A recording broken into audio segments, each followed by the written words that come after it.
হ্যাঁ, ভেষজটির নাম হলো শিমুল মূল। শিমুল মূল গাছ মূলত এক ধরনের বড় কাঁটাযুক্ত গাছ, যেমন শরীরের দুর্বলতা দূর করে, শরীর বল বৃদ্ধি করে, বলকারক, শক্তিবর্ধক, এবং এটি শুক্রবর্ধক হিসেবেও ব্যবহৃত হয়। শিমুল মূল নিয়মিত গ্রহণ করলে চোখের দৃষ্টিশক্তি বৃদ্ধি পায়। মূল ইউটিআই ইনফেকশন প্রতিরোধ করতে সাহায্য করে, অর্থাৎ প্রস্রাবের সমস্যা দূর করে।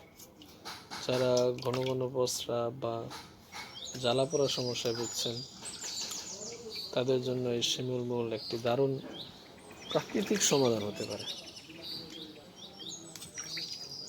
গ্যাস্ট্রিকের জন্য খুব উপকারী একটা ভেষজ হিসেবে পরিচিত।